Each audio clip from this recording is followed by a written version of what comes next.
Hola chicas! As the temperatures begin to drop in the UK and winter begins to bite, isn't it lovely to have something warm to cuddle up with? Of course, I'm talking about Celebrity Race Across the World from the tropical jungles of Central America. And in the third episode, the race is getting really tight. There's even hope for Dylan and Jackie. Anita and Bal are still comfortably the race leaders. They are undaunted. You can tell they absolutely thrive on competition. But it's Roman and Harley who still have the healthiest budget, and that really makes a difference, especially in the final stages of this show, when you can splurge it all on a taxi and get out well in front of the people that you are competing with. The third checkpoint is Valle de Angeles in Honduras, which is the halfway point of this race. Lovely John Hamm is at pains to say that travel through El Salvador is getting safer for tourists, but travel after dark is still prohibited and rarely exists. So the night bus that you might expect in other countries literally does not exist here. To get through to the next country, there is a congested land border into Honduras, or you can enter by boat. Anita and Bal are off to Contraga volcano to camp right at the top with an incredible view of smoky tropical valleys below filled with clouds. It does look absolutely unreal. And Bal has never camped before, so that's quite a start. They have a little chat about the fact that their family is an immigrant family, very driven, a lot of very important expectations. Anita says that I feel like I'm in a constant race with myself, but the end goal is just to keep going. The mindset that she has inherited is very valuable, but it does seem exhausting. Her dad says that he is proud of her, and it looks like she's thinking about how to relax and be a bit more peaceful. One of the most dreadful starts to a leg I've ever seen this week is awarded to Roman and Harley, who get on the wrong bus. After doubling back and realising that they've gone the wrong way, they end up a woeful 11 kilometres from the checkpoint before having to stop for the night. Bless him. Roman opens up in this episode about being on antidepressants for 15 years, essentially since he was a teenager, and it really is never the people you'd expect. We see again that his cheerful presenter persona is exactly that. It's a mask rather than his real self. He says he's come off them recently as he feels like he's in a better place mentally and he can cope better now, but the anxiety attacks are back. This must be one of the reasons why his sister is so wonderfully understanding and kind to him. She never seems cross with him, whatever sort of nonsense he's gotten himself into, however he's anxious and worried and just like a difficult travelling companion, but she never seems upset with him. He says, the more she understands how my brain works, the more she's trying to help me and not push me away, which I think is just lovely. A wonderful thing for her to do, but a wonderful thing for him to understand as well. He's so embarrassed and self-conscious about them having a silly, funny moment on a beach, dancing around, singing and shouting about how happy they are. With this gorgeous beach at sunset, he still can't relax. But Harley persists in helping him let go and learn to enjoy himself. In the midst of one of Roman's particularly anxious moments, they struggle to make choices. They can't decide between going to the boats or going north to the land border, and they still don't seem to know how frequent the boat is. It really feels like they should have asked someone by now. They get an offer of help from a fisherman, which seems great. He's going to take them really early in the morning. But then you can see them anxiously pacing around the dock near his house, waiting to see if he will turn up and help them get further along in their leg for free.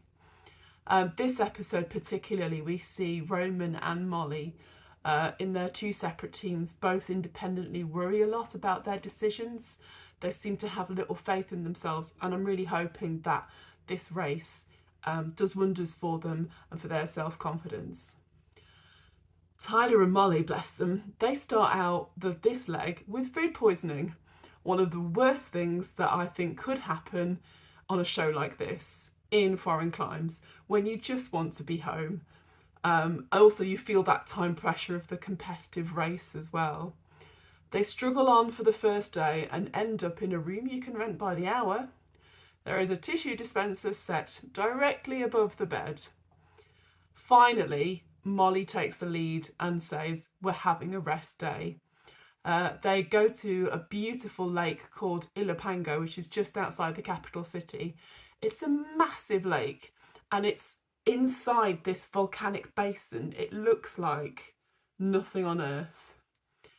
They have a great time there, but then later on in this episode, they struggle.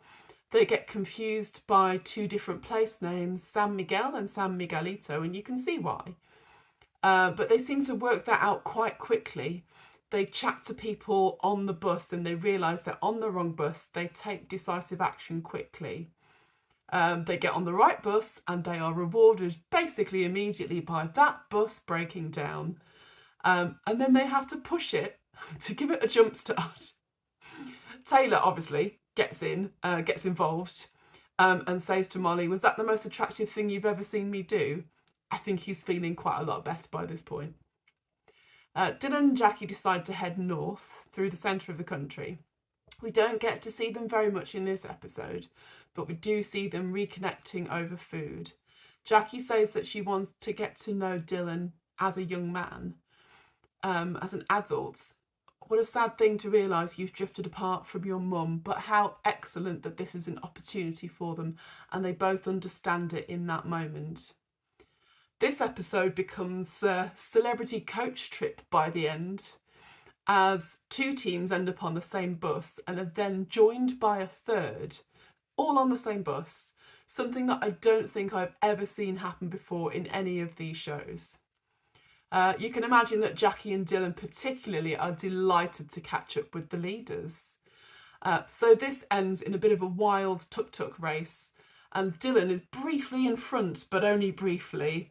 Rather overconfidently, when they get the messages through about where their hotel is on their little device, they sprint into a restaurant, slam their hands down on the counter, thinking that's the Checkpoint Hotel. The owner looks very confused.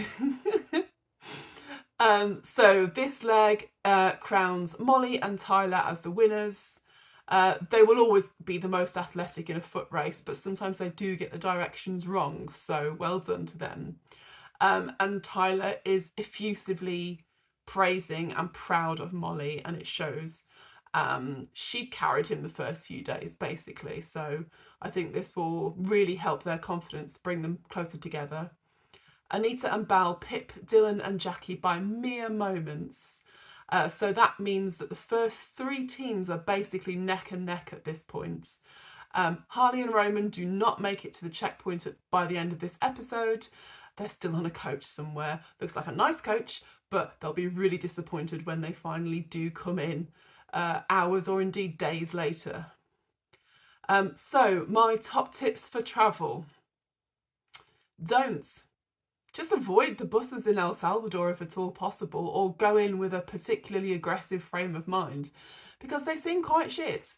They will just drive past you, or worse still, they will stop, give you that false hope, and then just give up and leave you if you don't get on board fast enough. And my travel do is you can rely on a local fisherman to give you a ride, and they didn't even need to gut any fish for it. But the best option for speed and excitement in Central America is a tuk-tuk. See you next week. Hasta luego.